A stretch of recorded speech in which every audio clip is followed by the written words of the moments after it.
सुबह का समय है। लिविंग रूम में माधवी फर्श पर पोछा लगा रही है।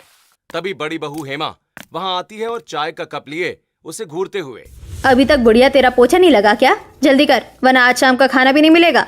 बहू, घुटने में बहुत दर्द है, बस थोड़ा सा काम बाकी है, मैं भी पूरा कर देती हूँ। तभी ससुर महेंद्र कमरे में आकर हेमा को घूरते हुए, ये क्या जुल्म है? क्यों बुढ़ापे में अपनी सास से इतना काम करवा रही हो तुम? तुझे बोला था कि गार्डन साफ कर ले, किया कि नहीं किया अभी तक? बस जा ही रहा हूँ करने। मेरी तबीयत कुछ ठीक नहीं लग रही थी, फिर भी मैं कर दूंगा, लेकिन तुम अपनी सास से इतना काम मत करवाओ। तो उसकी चिंता मत कर, अपनी चिंता कर। जाकर गार्डन साफ कर। महेंद्र धीरे धीरे बाहर चला जाता है। तभी बड़ा बेटा राज ऑफिस जाने के लिए तैयार होकर आता है और अपनी माँ को पोछा लगाते हुए देख हेमा से, ये क्या जुल्म है मेरे माँ बाप पर? हाँ हेमा, तुमने ये सब क्या लगा रखा है? बंद करो ये सब। शायद तुम्हें पति होने का फिर से घमंड आ गया और तुम भूल गए हो कि मैं क्या कर सकती हूँ। तुम हमें धमकियाँ देकर कब तक अपनी मनमानी करती रहोगी? ये तो मैंने भी नहीं सोचा, शायद जिंदगी भर। फिलहाल तुम ऑफिस जाओ और हाँ, कानों कान किसी को खबर नहीं होना चाहिए कि घर में क्या हो रहा है। राज लाचार होकर अपनी फाइल उठाता है और दफ्तर के लिए निकल जाता है। हेमा मुस्कुराती है। तभी छोटी बहू रोशनी वहां आकर, अरे माँ जी उठिए, लाइए मैं पोछा लगा दूं। आप ये भारी काम मत कीजिए। और पिताजी आप बैठिए, आपकी दवाई का समय हो गया है, मैं देती हूँ। रोशनी महेंद्र को दवा और पानी देती है। हेमा जूस पीते हुए गुस्से से, तू ये क्या कर रही है रोशनी? तू काम क्यों नहीं करने दे रही है इनको? मैं करूँगी इनका काम। तुझे जो भी काम करवाना है मुझसे कह दे, मैं सारा काम कर दूंगी, लेकिन इन्हें कोई काम नहीं करने दूंगी। हाँ, पिछले 2 सालों में तो सीख ही गई होगी सारा काम। तुझे तेरे काम से मतलब है ना? तू बकवास मत कर, मैं तेरा काम कर दूंगी, बात खत्म। हेमा रोशनी की बात सुनकर गुस्से से अपने कमरे में चली जाती है। तब रोशनी अपने सास ससुर से, आप लोग अपने कमरे में जाकर आराम कीजिए, मैं आपका काम कर दूंगी। माधवी और महेंद्र अपने कमरे में चले जाते हैं और रोशनी फर्श पर पोछा लगाती है। पोछा लगाने के बाद वो गार्डन में जाकर गार्डन की सफाई करती है और पौधों में पानी डालते हुए उसे कुछ पुरानी बातें याद आने लगती हैं। कॉलेज के दिन है। रोशनी अपनी सहेलियों के साथ कॉलेज से बाहर निकल रही थी कि तभी अचानक रोशनी की एक बुक नीचे गिर जाती है। तभी शीतल रोशनी से, रोशनी तुम्हारी बुक नीचे गिर गई, उठा लो इसे। ओहो, मैं झुककर बुक कैसे उठाऊं? शीतल रोशनी की बुक उठाकर रोशनी को देते हुए, ये ले तेरी बुक। अरे बाबा, मुझे पता है कि तुझे तो सारे काम तेरे नौकर करके देते हैं। तेरे घर में तो पानी का ग्लास उठाने के लिए भी नौकर हैं, फिर भला तो झुककर बुक कैसे उठाएंगी? ये सुनकर रोशनी के सभी दोस्त हंसने लगते हैं। तब रोशनी, हाँ, हूँ ही मैं अपने पिता की इकलौती लाडली बेटी, ये तो होना ही था। रोशनी वर्तमान में वापस आती है और फिर वो सारा काम समेटकर हेमा के सामने खड़ी होते हुए, मैंने तेरा सारा काम कर दिया है। ठीक है, जा खाना बना और देख, आज खाने में पास्ता, मशरूम की सब्जी, पूरी और रायता बना लेना। और सारी चीजें बनाकर पहले मुझे खाना खिलाना, उसके बाद खिलाते रहना अपने सास ससुर को। रोशनी रसोई में जाती है और एक एक करके सारा खाना बनाती है और फिर अपनी जेठानी को लाकर देते हुए, ये रहा तेरा खाना, अब मैं अपने सास ससुर को खाना खिलाने जा रही हूँ। ठीक है जा, तुझे बहुत नौकरानी बनने का शौक था ना अपने सास ससुर की, तो अब तू ही वही कर। अब रोशनी रसोई में जाती है, फिर खाना निकालकर अपने सास ससुर के कमरे में ले जाती है और उन्हें खाना खिलाने के बाद, अब आप लोग आराम कीजिए और मुझे बाहर जाना है, मुझे कुछ काम है। क्या काम है बेटा? इस समय कहाँ जाओगी? ये तो वक्त आने पर पता चलेगा, आप लोग बस आराम कीजिए। रोशनी अपना पर्स उठाकर घर से बाहर चली जाती है। उसके जाने के बाद अपने कमरे में माधवी और महेंद्र बैठे बातें करते हुए, देखा तुमने, आज रोशनी हमारे लिए हेमा से कैसे लड़ गई। हाँ जी, रोशनी को सच में हमारी बहुत परवाह है। बहू होने का सच्चा फर्ज तो उसी ने निभाया है। याद है ना तुम्हें? तुम हमेशा कहती थी कि लव मैरिज वाली बहू अच्छी नहीं होती और अरेंज मैरिज वाली बहू अच्छी होती है। हाँ, मुझसे बहुत बड़ी भूल हुई थी। मैं सही और गलत की पहचान नहीं कर पाई। हम जिस बहू को अरेंज मैरिज करके लेकर आए हैं, उसने तो हमारा जीना हराम कर दिया, और जो बहू लव मैरिज करके आई थी, उसने हमें इतना बड़ा सहारा दिया। माधवी की आंखों के सामने 2 साल पुराना वो दृश्य जीवित हो उठता है। अतीत की यादों का एक गहरा कारवां उमड़ पड़ता है और उस दिन की एक एक बात माधवी के जहन में साफ साफ गूंजने लगती है।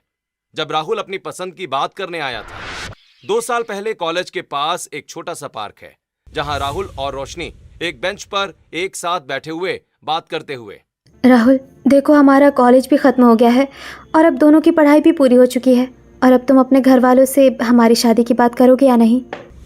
यार मेरे परिवार वाले लव मैरिज के बिल्कुल खिलाफ हैं। वो नहीं मानेंगे हमारी शादी के लिए। अरे यार तुम मुझे मिलाओ तो सही उनसे। मुझे पता है कि मुझे देखकर वो मान ही जाएंगे। देखते ही मैं इतनी अच्छी हूँ। हाँ वो तो है। अच्छा चलो ठीक है, चलते हैं।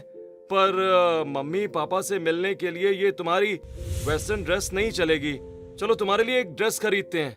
राहुल और रोशनी दोनों पास के एक बड़े से मॉल में जाते हैं। वो वहाँ कपड़ों के एक शोरूम से रोशनी के लिए एक सुंदर और शालीन सलवार सूट खरीदते हैं। रोशनी चेंजिंग रूम में जाकर कपड़े बदलती है और सूट पहनकर बाहर आते हुए राहुल से, अब ठीक दिख रही हो ना राहुल? हाँ हाँ बिल्कुल परफेक्ट। तो चलो फिर। अब राहुल रोशनी को लेकर अपने घर के दरवाजे पर पहुंचता है और रोशनी को दरवाजे पर रोक देता है और खुद अंदर जाता है तो देखता है कि उसका पूरा परिवार बैठकर कुछ बातें कर रहा है। माधवी राहुल को देखते ही, अरे आओ राहुल, देखो तुम्हारे भाई की शादी की बात चल रही है और ये देखो लड़की की फोटो आई है। हम सबको ये लड़की बहुत पसंद है। कल हम सभी को लड़की देखने चलना है। हाँ माँ मैं बहुत खुश हूँ भैया के लिए, लेकिन मुझे भी आपसे कुछ कहना है। हाँ भाई राहुल बोल, क्या बात है? कहीं तुम ये तो नहीं कहना चाहते कि मेरे लिए भी लड़की देख लो? हाँ मैं तो कहती हूँ कि छोटे भैया के लिए भी लड़की देख लो। दोनों की शादी एक साथ ही कर देंगे। वो दरअसल अरे क्या दरअसल? हाँ, बताओगे भी? वो मैंने अपने लिए लड़की देख ली है। कहाँ है वो लड़की? यहीं बाहर खड़ी है। अरे तो बाहर क्यों खड़ा रखा है? अंदर लेकर आओ उसे। राहुल बाहर जाता है और रोशनी को अंदर लेकर आता है और अपनी माँ से मिलवाते हुए, माँ ये रोशनी है, ये कॉलेज में मेरे साथ ही पढ़ती थी और मुझे पसंद है। रोशनी एक बात बताओ, ये तुम्हारा होने वाला ससुर है ना? जी हाँ माँ जी। तो अपने होने वाले ससुराल में अपने पति के साथ पहले ही आ गई बिना शादी के? माँ जी मैं समझी नहीं आपकी बात। मैं समझाती हूँ। लव मैरिज वाली लड़कियाँ ऐसी ही बेशर्म होती हैं। वो किसी की इज्जत नहीं करती, किसी का सम्मान नहीं करती और वो सिर्फ अपने बारे में ही सोचती हैं, जैसे कि तुम। माँ जी ये किसने कह दिया आपको अच्छा या बुरी बुराई लव मैरिज या अरेंज मैरिज से नहीं होती है, बल्कि अच्छा या बुरा इंसान होता है, उसके संस्कार होते हैं। देखा आप लोगों ने इसे, कितना मुंह चला रही है ये। ले जाओ इसे मेरे सामने से। माँ कम से कम उसकी बातें समझने की कोशिश तो करो। मुझे नहीं समझना उसकी बात। हमारे घर में कोई भी लव मैरिज वाली बहू नहीं आएगी, यही मेरा आखिरी फैसला है। अपनी माँ की बात सुनकर राहुल गुस्से में रोशनी से, रोशनी चलो यहाँ से, यहाँ पर हमारी बातें नहीं समझी जाएंगी। राहुल रोशनी को लेकर वहाँ से चला जाता है। तब राज, माँ आपने ये ठीक नहीं किया।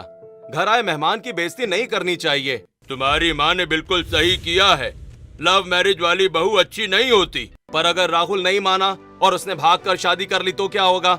हमारे इतने घटिया संस्कार नहीं है कि वो ऐसा करे। माँ आपने बिल्कुल सही किया। पिताजी आपको तो पता है ना कि चाचा जी लव मैरिज करके चाची को लाए थे, और चाची कितनी बुरी है। वो किसी से कोई मतलब नहीं रखती, सिर्फ अपनी दुनिया में व्यस्त रहती है। हमें ऐसी बहू नहीं चाहिए जो अपनी दुनिया में व्यस्त रहे। बातें करने के बाद सभी अपने अपने कमरे में चले जाते हैं। अगले दिन सभी लोग हेमा को देखने उसके घर आते हैं। हेमा एक सुंदर सूट पहनकर आती है और सभी लोगों को वो बहुत पसंद आ जाती है। हेमा को देखकर माधवी महेंद्र से, लड़की बहुत संस्कारी और सीधे परिवार की लग रही है, और देखो तो कितना कम बोल रही है। यही तो पहचान है संस्कारी लड़कियों की, कि वो एकदम से घुलती मिलती नहीं है। माधवी और महेंद्र राज का रिश्ता हेमा से तय कर देते हैं। देखते ही देखते 2 महीने बीत जाते हैं और हेमा की शादी राज से हो जाती है और हेमा दुल्हन बनकर अपने ससुराल आ जाती है। माधवी हेमा का गृह प्रवेश करवाते हुए, आओ बहू गृह प्रवेश करो। हेमा कलश गिराकर गृह प्रवेश करती है। तभी पड़ोस की रहने वाली 2 औरतें ममता और माया वहाँ आती हैं। अरे वाह माधवी, तुम्हारी बहू तो सच में बड़ी सुंदर है। हाँ सुंदर है, और सबसे बड़ी बात कि अरेंज मैरिज करके आई तो संस्कारी भी है। माधवी बहन, तुम संस्कार को हमेशा लव मैरिज और अरेंज मैरिज से क्यों तोलती हो? क्योंकि मैंने जो अपने जीवन में देखा है उसमें अरेंज मैरिज वाली बहू ही अच्छी होती है। मैं तो अपनी एक बहू अरेंज करके लाई हूँ और दूसरी भी अरेंज करके लाऊंगी।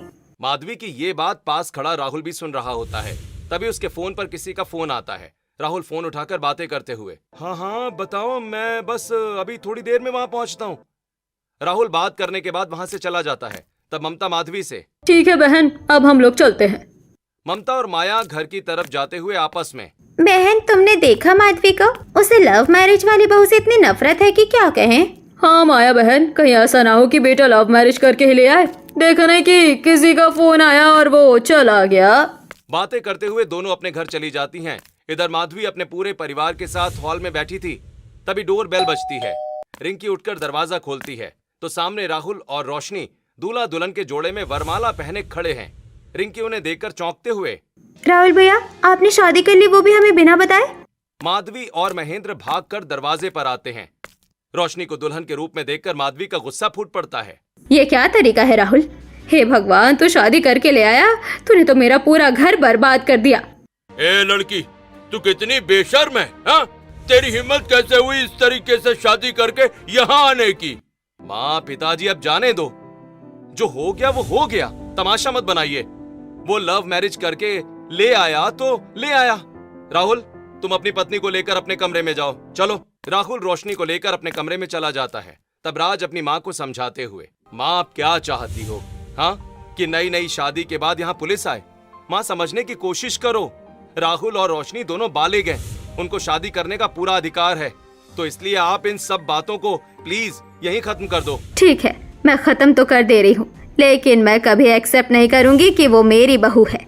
माधवी गुस्से में अपने कमरे में चली जाती है और राज और हेमा भी अपने कमरे में जाकर आराम करते हैं।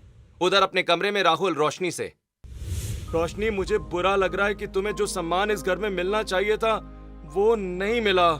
राहुल, ये चीज़ अच्छी तो मुझे भी नहीं लगी, लेकिन कोई बात नहीं, आज नहीं तो कल धीरे धीरे इस परिवार में अपनी जगह बना लूंगी। बस तुम्हारा प्यार मेरे साथ होना चाहिए। तुम बस किसी कीमत पर मेरा हाथ मत छोड़ना। तुम हाथ छोड़ने की बात कर रही हो? अरे मेरी जान, मैं तो तुम्हें ही नहीं छोड़ने वाला। रोशनी राहुल की बात सुनकर शर्मा जाती है। अगले दिन सुबह हेमा जल्दी उठकर पूजा पाठ करती है और फिर अपने सास ससुर के पांव छूते हुए, माँ जी, आज मेरा पहला दिन है, इसलिए मैंने पूरे घर में कपूर की आरती दी है और अब आपको आप लोगों की पसंद का खाना बनाकर खिलाऊंगी। अब बता दो क्या बनाऊं? बहू, तुमको जो पसंद है तुम वो बना लेना। मुझे तो विश्वास है कि तुम जो भी बनाओगी अच्छी बनाओगी। बस हलवा बना लेना, क्योंकि सबको घर में हलवा पसंद है। ठीक है माँ जी, मैं अभी जाकर सबसे पहले हलवा ही बनाती हूँ। हेमा रसोई में जाती है और सबसे पहले चूल्हे की पूजा करती है। रिंकी किचन के दरवाजे पर आकर ये सब देख लेती है और अपनी माँ के पास हॉल में जाकर उन्हें सारी बातें बताते हुए, माँ, हेमा भाभी कितनी संस्कारी है ना। हाँ रिंकी, अरेंज मैरिज की बहू ऐसे ही मर्यादा और रीति रिवाजों को मानती है। ये सब छोड़ और ये बता कि तेरी छोटी भाभी अभी तक सोकर नहीं उठी क्या? नहीं माँ, भाभी तो अभी सोकर भी नहीं उठी। उधर राहुल अपने कमरे में रोशनी को जगाते हुए, अरे उठो ना डार्लिंग, दिन भर सोती रहोगी क्या? 11 बजने वाले, उठो जल्दी। पहले बताओ, अच्छी ग्रीन टी आई है क्या? अरे तुम अपने मायके में थोड़ी ससुराल में हो यार, यहाँ कोई तुम्हें बेड पर चाय नहीं देगा। रोशनी राहुल की ये बात सुनते ही हड़बड़ा के उठती है और घड़ी की तरफ देखकर राहुल से, उफ, तुमने मुझे जगाया क्यों नहीं? इतनी देर हो गई, पक्का मुझे डांट पड़ेगी। रोशनी जल्दी से नहा धोकर एक स्लीवलेस ड्रेस पहनती है और अपनी सास के पास जाकर, माँ जी सॉरी, मैं उठने में लेट हो गई। लेट नहीं हुई, बहुत लेट हो गई हो, 11 बज चुके हैं। सॉरी, अब मैं जाकर सबके लिए कुछ खाना बना लेती हूँ।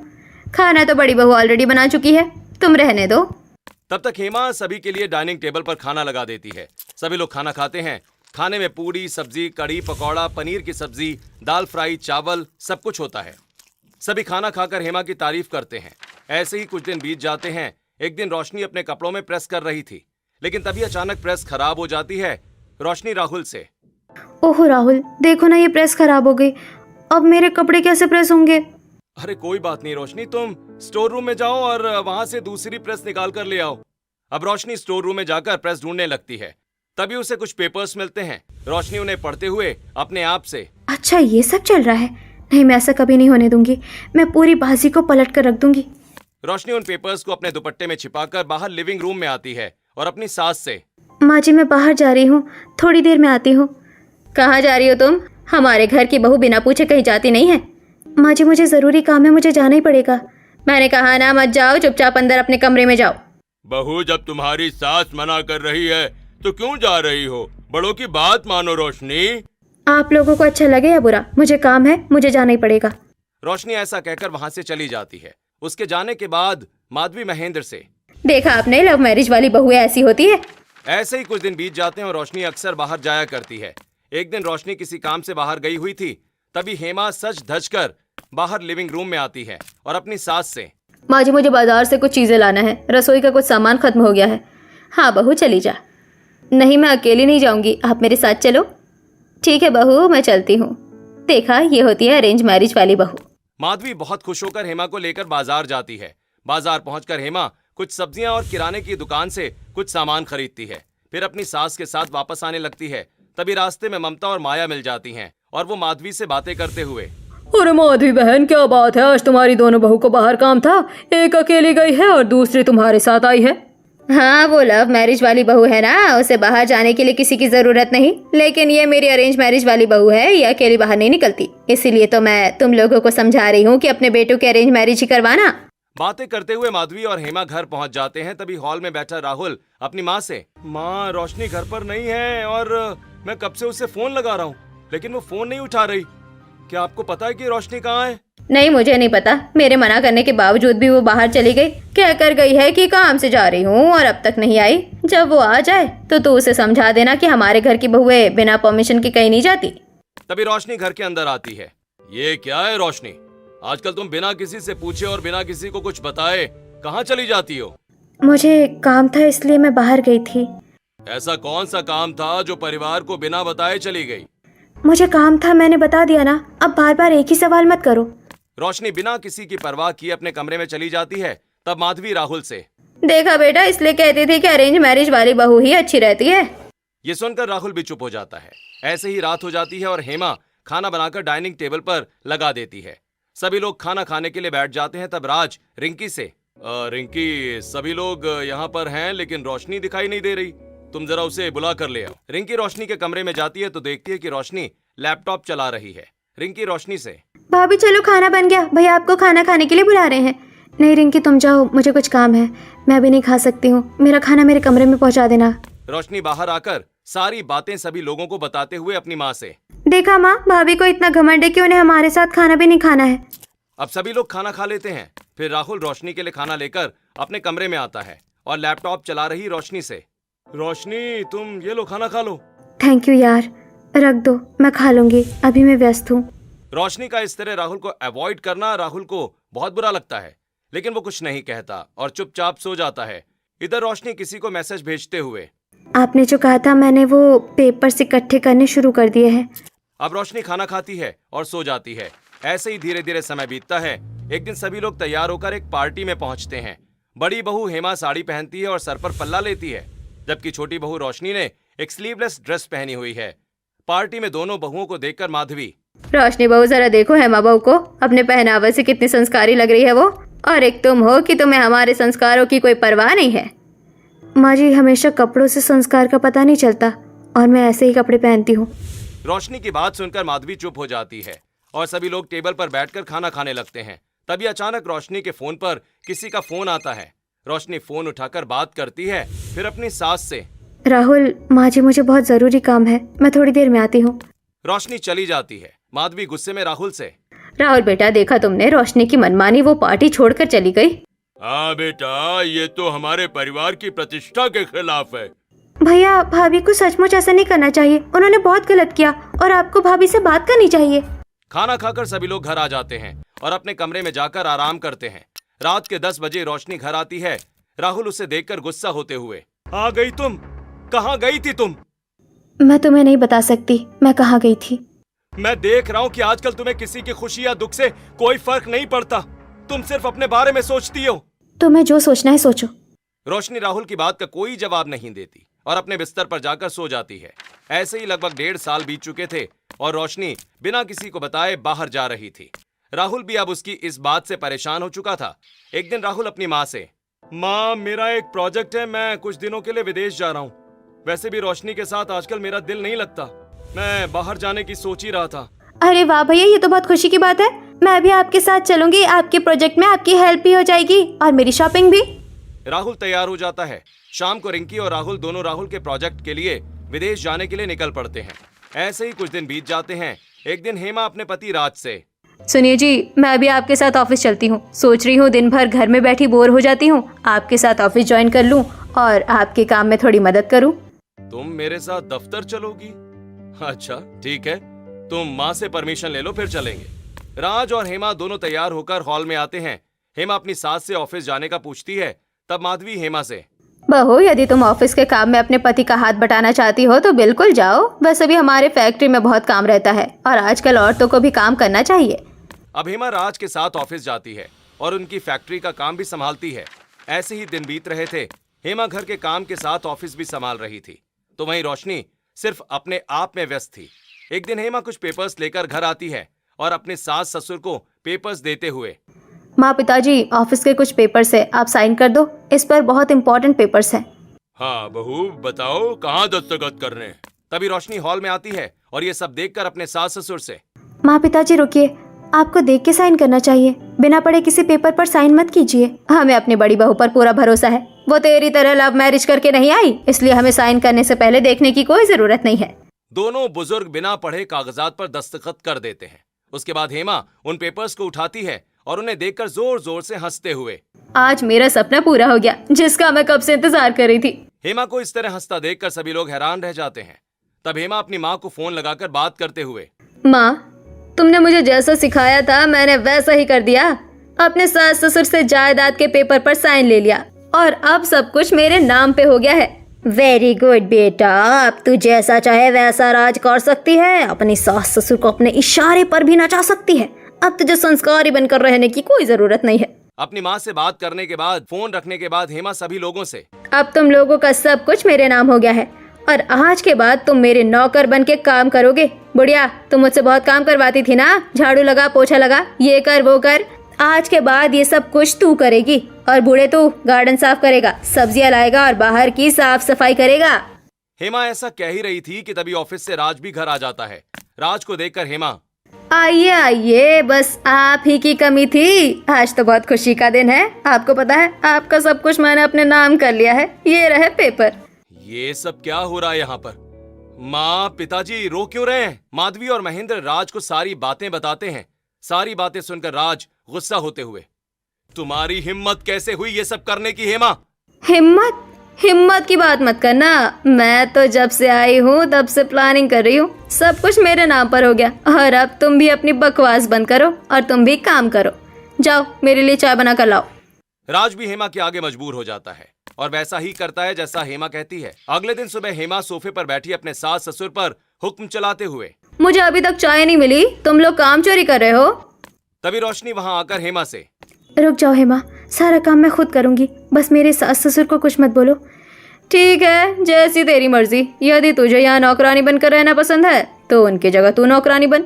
अब रोशनी काम में लग जाती है। वो किचन में जाकर चाय नाश्ता बनाकर हेमा को लाकर देती है। उसके बाद अपने सास ससुर को भी नाश्ता करवाती है।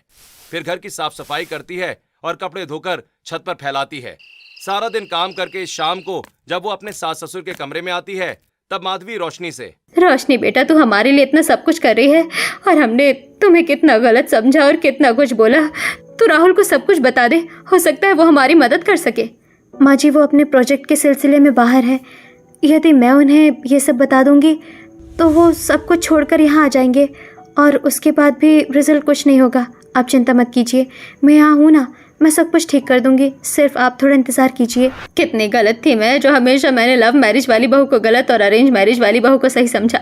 महेंद्र माधवी को दिलासा देता है। ऐसे ही कुछ दिन बीत जाते हैं और एक दिन हेमा सभी से, आज मेरी शादी को पूरे 2 साल हो गए। मैंने बड़े लॉन में पार्टी दी और सब मेहमानों को बुलाया है। तुम लोग भी चलो मेहमानों की खातिरदारी करने और काम करने के लिए। शाम को सभी लोग लॉन में पहुंचते हैं और अपने अपने काम में लग जाते हैं। पार्टी में हेमा अपनी सहेलियों के साथ खड़ी घमंड में चूर होकर बातें करते हुए, देखा तुम लोगों ने मैं अपने ससुराल वालों को कैसे उंगलियों पर नचाती हूँ। क्या सच में? हमें तो यकीन नहीं आ रहा। अच्छा ठीक है, मैं तुम्हें दिखाती हूँ, रुको। हेमा बहुत ही बदतमीजी से माधवी को आवाज देते हुए, ए बुढ़िया जल्दी शरबत लगा मेहमानों को, और सुन पहले इधर दे। माधवी कांपते हाथों से शरबत की ट्रे लेकर आती है और हेमा और उसकी सहेलियों को देने लगती है। लेकिन तभी शरबत का ग्लास हेमा के कपड़ों पर गिर जाता है। हेमा अपनी सास पर हाथ उठा देती है। तभी अचानक रोशनी सामने आकर उसका हाथ हवा में पकड़ते हुए, तेरा खेल खत्म हो चुका है हेमा, अब तेरी ये बदतमीजी और नहीं चलेगी। शायद तो भूल गई है ये सब कुछ मेरे नाम पर है, इसलिए मेरा खेल खत्म नहीं हो सकता। तभी पुलिस भी वहां आ जाती है और उसी समय रोशनी के पिता के साथ राहुल और रिंकी भी आ जाते हैं। तब रोशनी, मुझे तो बहुत पहले तुम पर शक था और जिस दिन मैंने तुझे और तेरी माँ को बातें करते हुए सुन लिया था उसी दिन मेरा शक यकीन में बदल गया था और आज पूरी दुनिया तेरा तमाशा देखेगी। रोशनी इशारा करती है और लॉन में लगा एक बड़ा पर्दा नीचे गिरता है। सामने बड़ी स्क्रीन ऑन हो जाती है। रश्मि के पिता स्क्रीन ऑन करते हुए राहुल से, राहुल बेटा, रोशनी ने मेरी मर्जी के खिलाफ शादी कर दी थी, इसलिए मैं रोशनी से नाराज था। लेकिन कौन सा पिता अपनी इकलौती बेटी को दुखी देख सकता है। इसलिए जब मेरी बेटी अपनी परेशानी लेकर मेरे पास आई तो मैं मान गया था। और आज मैं तुम्हें कुछ जरूरी बातें बताना चाहता हूँ। अपनी आंखों से देखो कि तुम्हारी भाभी ने तुम्हारे साथ क्या किया और मेरी बेटी क्यों दिन रात लैपटॉप में लगी रहती है और क्यों वो बार बार किसी से बिना बताए मुझसे मिलने आया करती थी। तुम तो जानते हो राहुल कि मेरे पिता शहर के सबसे बड़े वकील हैं। जब मुझे हेमा पर शक हुआ तब मैंने अपने पिताजी से मिलकर उसके खिलाफ प्लान बनाना शुरू कर दिया। अभी आवाज सुनो जो मैंने अपने मोबाइल में रिकॉर्ड की थी। रोशनी रिकॉर्डिंग प्ले करती है। हाँ माँ, तुम चिंता मत करो, मैं सारे पेपर्स को अपने नाम करवा लूंगी और इन सभी लोगों को नौकर बना दूंगी। हेमा कांपने लगती है और उसके चेहरे का रंग उड़ जाता है। लेकिन रोशनी बेटा, तुम्हें कैसे पता चला कि हेमा क्या करने वाली है? जिस दिन ये प्रेस ढूंढने स्टोर रूम में गई थी तो मुझे उसी दिन हेमा के द्वारा बनवाए गए नकली पेपर्स मिल गए थे और मैं सब कुछ समझ गई थी। रोशनी उन पेपर्स को भी स्क्रीन पर शो करती है जो उसके हाथों में रखे थे। उन्हें देखकर हेमा के साथ सभी लोग हैरान रह जाते हैं और राहुल रोशनी से, लेकिन रोशनी, जब तुम्हें इतना सब कुछ पता था तो तुमने हम लोगों में से किसी को बताया क्यों नहीं? मेरे पास कोई सबूत नहीं था, कोई मेरी बात का यकीन नहीं करता, इसलिए मैं अपने पिताजी के पास गई, उन्हें सब कुछ बताया और साथ मिलकर सारे असली पेपर्स कोर्ट से बनवा लिए और ये रहे सारे पेपर्स। हाँ जी, सब कुछ वापस अब आप लोगों के नाम हो चुका है। पुलिस आगे बढ़ती है और हेमा को अरेस्ट कर लेती है। हेमा रोते हुए घुटनों पर गिर पड़ती है और, मुझे प्लीज छोड़ दो, मुझसे बहुत बड़ी गलती हुई है, मुझे माफ कर दो। आज के बाद मैं ऐसा नहीं करूंगी, मुझे पुलिस के हवाले मत करो। तू इसी लायक है हेमा। इंस्पेक्टर साहब, ले जाइए इसको और बाकायदा हम इस पर फ्रॉड का केस भी करेंगे। तूने जितनी बेइज्जती हमारे माँ बाप की है ना, हम सबका बदला लेंगे। महिला पुलिसकर्मी हेमा को पकड़कर जीप की तरफ ले जाती है। माधवी रोशनी के सामने आकर, रोशनी बहू, मुझे माफ कर दे। मुझे लगा था कि अरेंज मैरिज वाली बहू अच्छी होती है और लव मैरिज वाली खराब, लेकिन वक्त ने मुझे सिखा दिया है कि लव मैरिज या अरेंज मैरिज वाली बहू अच्छी या बुरी नहीं होती। अच्छे और बुरे संस्कार होते हैं और इंसान की वो सोच होती है जिससे वो अपनी जिंदगी जीता है। रोशनी, मुझे भी माफ कर दो यार। मुझे तुम पर भरोसा रखना चाहिए था। अगर आज तुम्हारे पिताजी फोन करके मुझे यहाँ नहीं बुलाते और अपनी आंखों से ये सब कुछ नहीं दिखता तो मुझे ये सब कुछ पता भी नहीं चल पाता। सचमुच भाभी, आपको हमने क्या समझा था और आप क्या निकली। आपकी जैसी बहू पाकर तो हमारा सारा घर धन्य हो गया। रोशनी बहू, तुम्हारा सिर्फ नाम ही रोशनी नहीं है बल्कि तुम सच में इस घर की रोशनी हो। हम सबको तुम पर गर्व है। लॉन में मौजूद सभी मेहमान तालियों से रोशनी को बधाई देते हैं। पूरे परिवार के चेहरे पर सुकून आ जाता है।